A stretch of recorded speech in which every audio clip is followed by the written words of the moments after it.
اگر پری کو حاضر کر کے اپنے تمام خواہشات پوری کرنا چاہتے ہیں تو آپ نے تھوڑا سا زیرہ لے کر چھوٹا سا عمل کرنا ہے۔ پری آپ کے سامنے حاضر ہوگی اور آپ کے نصیب اور تقدیر بدل دے گی، آپ کی ہر خواہشات پوری کرے گی۔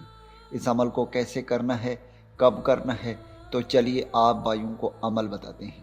اگر آپ بھائی پری کو حاضر کرنا چاہتے ہیں، اپنی نصیب اور تقدیر بدلنا چاہتے ہیں، آپ نے بہت سارے عملیات کیے ہیں یا بہت سارے عمل آپ کر رہے ہیں، آپ کو اس سے کوئی بھی فائدہ نہیں ہو رہا، تو آپ نے زندگی میں ایک بار اس عمل کو کر کے دیکھنا ہے۔ انشاءاللہ آپ کے سامنے پری حاضر ہوگی اور آپ کے تمام خواہشات پوری کرے گی، آپ کے ہر جائز خواہشات پوری کرے گی۔ جو بھی آپ اس سے کہیں گے وہ آپ کی ہر وہ کام کرے گی جو آپ کی خواہش ہوگی، لیکن یاد رہے یہ صرف جائز ہونا چاہیے۔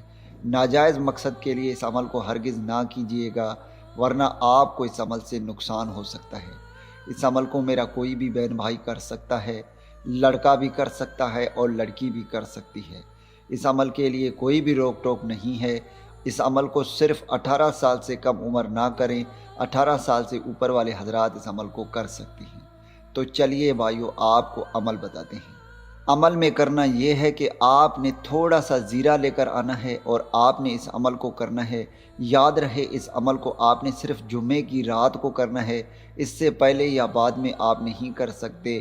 جمعے کی رات کو 11 بجے کے بعد آپ اس عمل کو کر سکتے ہیں۔ اس عمل کو آپ نے تنہائی میں کرنا ہے، اکیلے میں کرنا ہے، پورے رازداری کے ساتھ کرنا ہے۔ اور آپ جب اس عمل کو کریں گے تو آپ نے تازہ وضو کر لینا ہے اور آپ کے کپڑے پاک صاف ہونے چاہیے۔ آپ نے کرنا یہ ہے کہ اول آخر آپ نے 11 مرتبہ درود شریف پڑھنا ہے۔ اس کے بعد آپ نے اس ایک لفظ کے وظیفے کو 777 مرتبہ پڑھنا ہے۔ جب آپ 777 مرتبہ پڑھیں گے تو پڑھتے وقت آپ کے آنکھیں بند ہونی چاہیے اور ہاتھ میں تھوڑے سے زیرے ہونے چاہیے، اور پھر آپ نے اپنی تعداد کمپلیٹ کر لینی ہے۔ یاد رہے آپ نے اس عمل کو کسی ایسے جگہ پر کرنا ہے جہاں پر کچی زمین ہو، وہاں پر آپ نے اس عمل کو کرنا ہے۔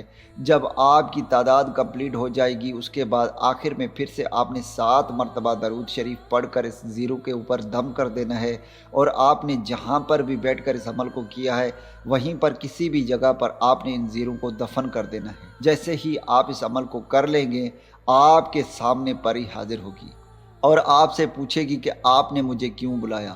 سب سے پہلے آپ نے اس سے دوستی کرنی ہے اور پھر آپ نے اسے اپنے تمام خواہشات بتانے ہیں۔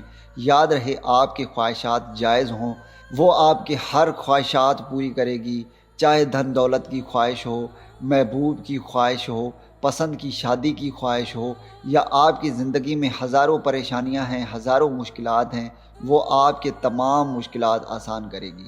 امید کرتا ہوں کہ اس ویڈیو سے آپ بھائیوں کو فائدہ ہو۔